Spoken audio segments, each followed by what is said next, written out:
The challenges that I faced in the emergency room, I realized are challenges that are faced all across corporate America.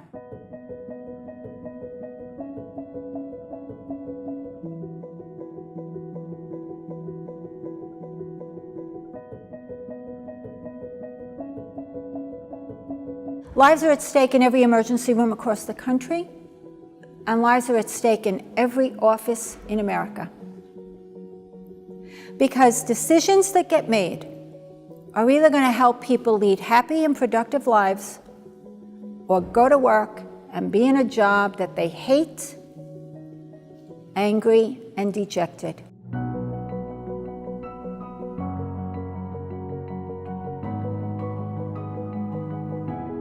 There are multiple applications, multiple essay questions, multiple interviews. It's demanding. It's honestly sometimes demoralizing. But I did it. And the second time around, it worked.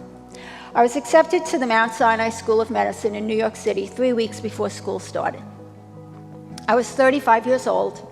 I was 6 months pregnant, and I didn't have a husband. But that is a story that will clearly take longer than the 12 minutes I have been allocated. I speak about leadership, but more specifically, I speak about leadership lessons from the emergency room, based on my own experience as an emergency room doctor. Because every time I stepped onto that ER floor, I was leading a different team.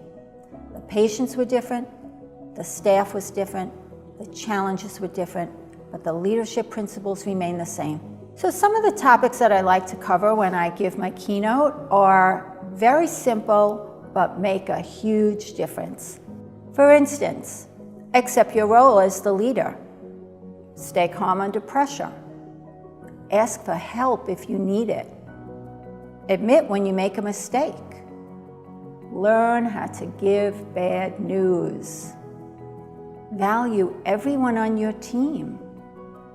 And most importantly, speak to people in a language that they understand. So the strategies I've put together for you are designed to help you realize your impact as a leader and the impact that that has on morale and productivity. I learned about leadership on July 5th, 1991. I was a brand new medical doctor, on the job 5 days. I had just graduated from medical school. I mean brand new. So the shift started out okay. You know, the other doctors signed their patients over to us, and I had a long list of things to do. You know, patients needed x-rays and labs and blood work, and I was getting it all done. I was checking it all off my list. And somewhere around midnight or 1 o'clock in the morning, I actually started to breathe out. Wow, I said, I'm really doing it. Like this overnight thing, I'm really doing it. It's not so bad. It all came crashing down at 2 o'clock in the morning.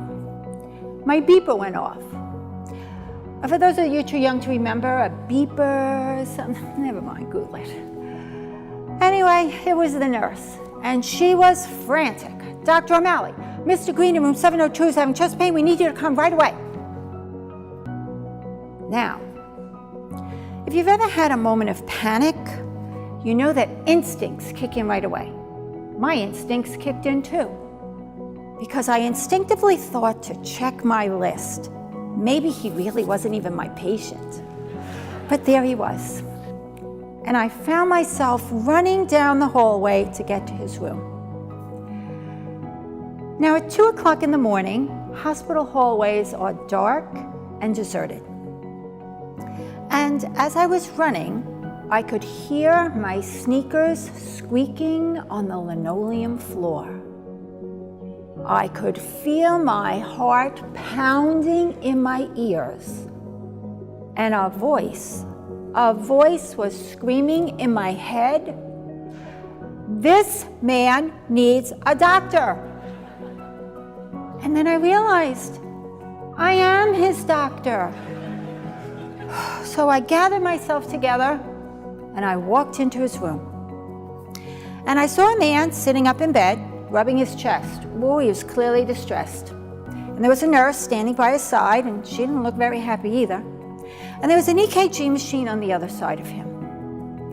And so I quickly took a peek at a cheat sheet that I had stuck into my lab coat pocket.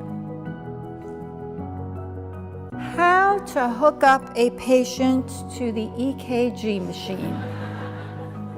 I put it back in and I went up to his bedside and I hooked him up and I ran that test. Now the test didn't show any sign of a heart attack, and that made me feel better right away.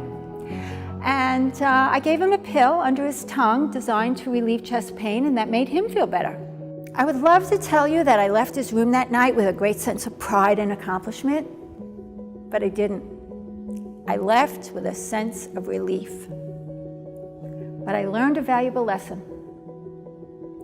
I learned that I needed to be responsible for leadership. Because when I walked into his room, I knew that I needed to be responsible as a doctor. But it wasn't until I saw the nurse standing by his bedside, waiting for direction from me, that I realized that I needed to be responsible as a leader.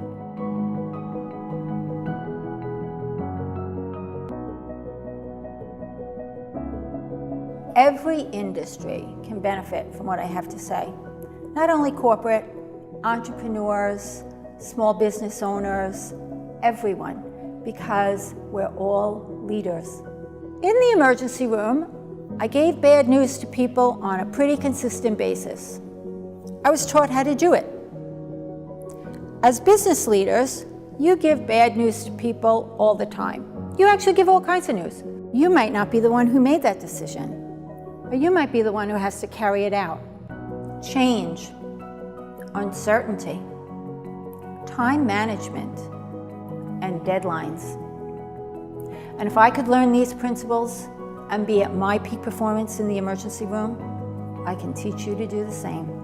Now, at the beginning of the talk, I told you a story about how I was running down a dark hallway feeling alone and scared. One day you may find yourself running down a hallway feeling alone and scared. I guarantee you there are people there to help you, and there is a team there to support you. And if you can stay calm under pressure and admit when you make a mistake, but most of all, treat people the way you would want to be treated, then I guarantee you that you will create an environment where people want to hang around. And that, my friends, is the best prescription you will ever get from a doctor. Thank you. Thank you.